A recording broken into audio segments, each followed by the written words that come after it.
Nuwun para miyarsa ngaturaken pambagya kawilujengan. Mugi jikandika sedaya dalasan kontrah kula wangsa tansah winantu ing karaharjan. Sugeng pepanggihan malih kalian kula Eka Dwi Aulia wonten ing acara waosan cariyos cekak. Wekdal punika sampun sumodya ngaturaken waosan cariyos kanthi irah-irahan Sanya kala ning tresnaku dening Tangguh Hawe saking cerkak panjebar semangat nomor 50 tanggal 12 Desember 2012. Mugi atur waosan cariyos punika katampi kanthi renaning penggalih. Sugeng midhangetaken. Surabaya sing meh seminggu udan receh. Dina iki kosok baline. Srengenge mentor-mentor, hawane sumuk. Kuliahku jam 11 wis rampung. Mengko jam 11 lagi ana kuliah maneh. Wektu longgar sak jam tak gunakake kanggo lungguh layah-layah ing iringan gedhong kampus sisih kulon. Papan kono kepenak kanggo lungguhan awet saliyane sepi uga endem amarga akeh wit-witane. Kejaba aku dalah sawetara kanca sajurusan. Ana mahasiswi jurusan sastra Inggris sing uga padha lungguhan ing kono. Gedhonge sastra Inggris pancen jejer karo jurusan sastra Jawa. Aku lan kanca-kancaku mung guyon ngalor ngidul idep-idep kanggo ngisi wektu longgar lan refreshing otak sakwise kuliah.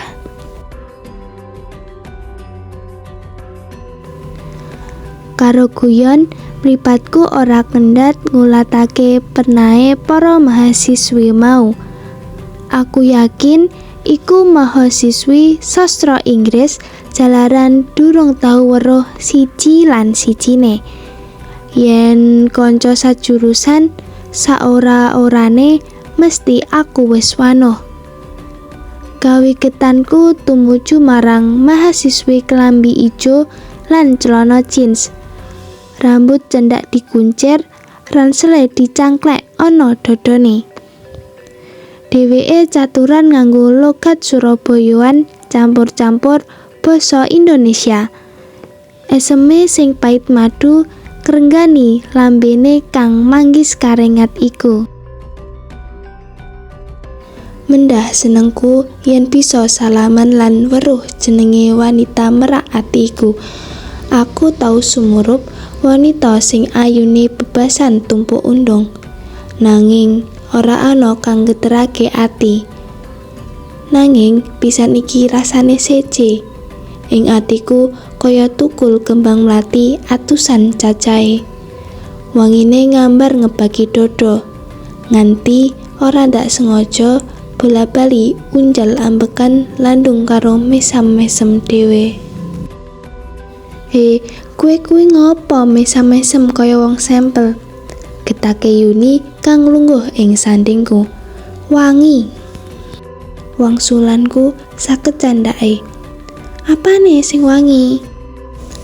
Lah yo jelas tubuhku ta, wong arep mangkat kuliah mau nganggo deodoran 2 kilo C.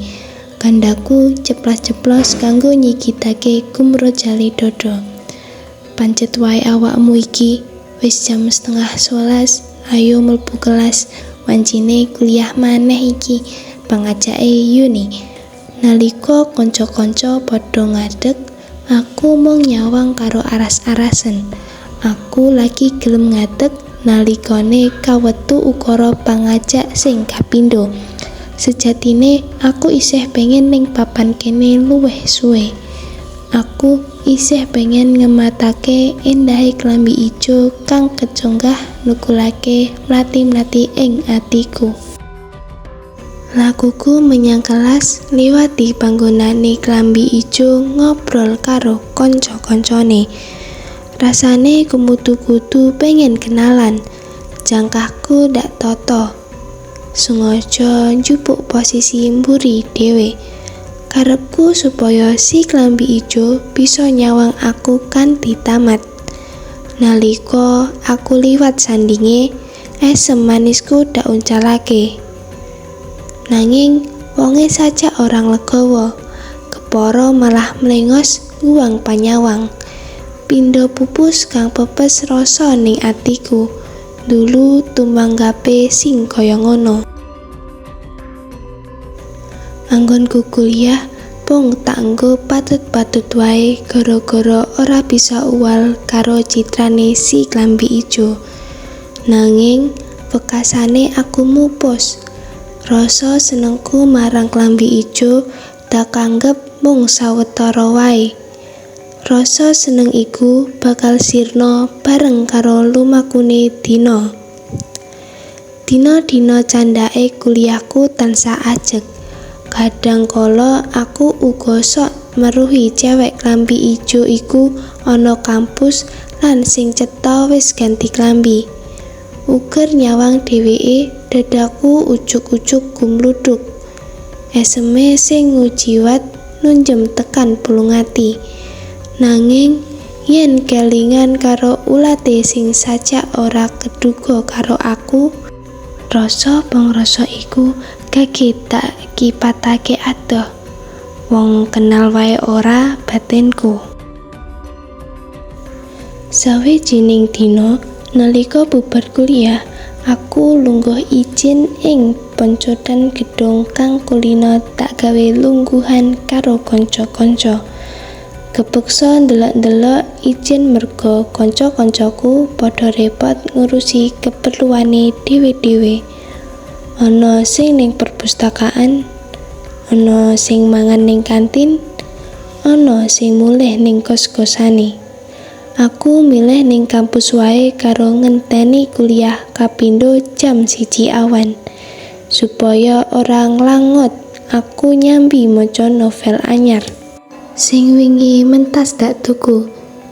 Dumadakan saka sisih lor keprungu lagu kesenenganku wiwit jaman SMA pian.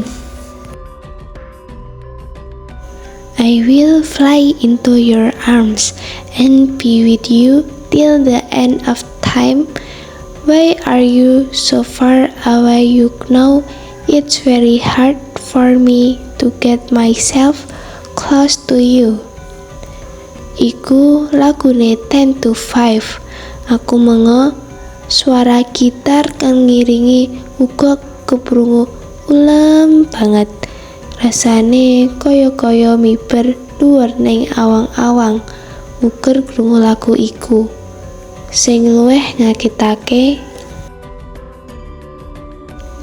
kang rengeng-rengeng karo gitaran mau jebule kenya klambi ijo kae. Saiki dheweke nganggo klambi biru. Eseme isih tetep pait madu. Iba senenge yen bisa duet karo dheweke. Pepinginanku bisa wawan rembug karo dheweke, ora kena do kampah maneh. Kebenaran sing ana mung aku lan dheweke. Novel tak tutup, aku menyat. Tak wanek-wanekake nyedaki. Suaranya bagus, Mbak. Kandaku ulas-ulas. Dheweke noleh karo mesem. Aku deg-degan ngenteni respone. Makasih. Suarane keprungu kaya orkestra. Aku banjur kenalan. Jebul jenenge Kiki. Asale saka Tulungagung. Padha-padha wong neneka jebule. Nalika tak takoni kok luweh seneng caturan nganggo basa Indonesia utawa lugat Surabayaan. Jarine ben padha karo sing diajak omong. Sebab yen nganggo dialek Tulungagungan, dheweke kerep dipoyoki desa. Dina-dina terus lumaku. Suwening suwe sesrawunganku karo Kiki sengsaya raket. Apa meneh hobiku lan hobine Kiki padha, yaiku ing babagan musik. Klop yen wis ngomongake perkara musik rasane nyambung senajan kadangkala udur-uduran amarga beda panemu. Bola-bali aku lan Kiki nonton konser. Yen ing Taman Budaya ngepasi ana pentas teater, aku lan Kiki uga nonton.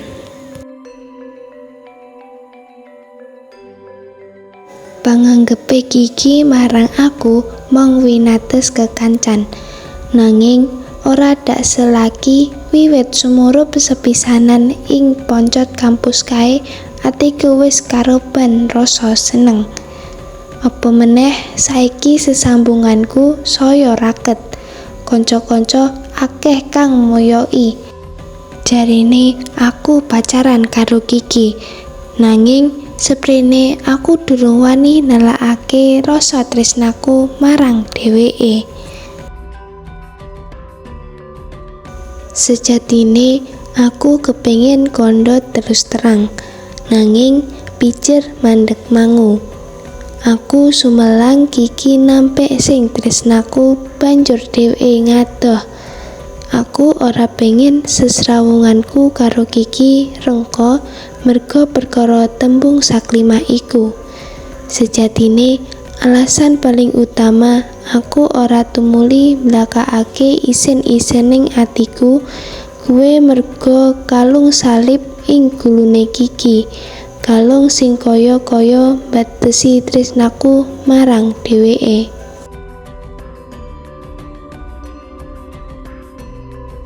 Nadyan babagan beda keyakinan mau ora tau dirembuk sasuwene aku srawung karo Kiki. Nanging aku sumelang bab iku dadi perkara upama aku nekat kandha tresna.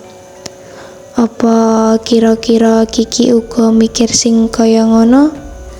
Srawijining sore bubar kuliah, aku isih kadrem lungguhan karo Kiki.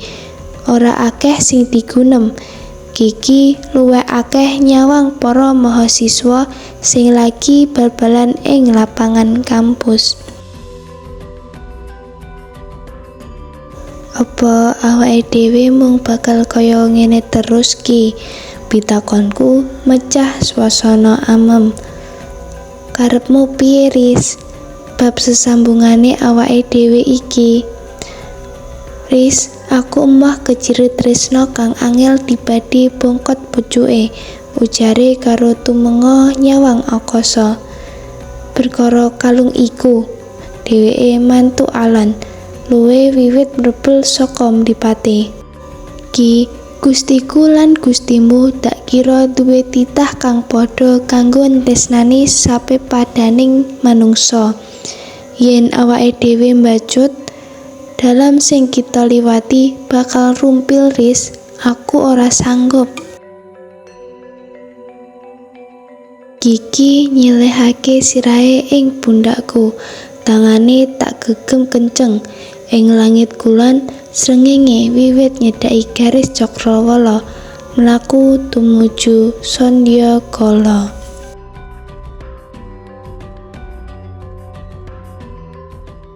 Mekaten menggah pungkasaning cariyos kanthi irah-irahan Sandyakala ning tresnaku dening Tangguh Hawe. Saking cekak panjebar semangat nomor 50 tanggal 12 Desember 2011. Mugi atur waosan cariyos punika saged dados panglipur sawatawis. Kula nyuwun gunging samudra pangaksami awit sadaya kakirangan dalah kalepatan anggit kula ngaturaken cariyos punika.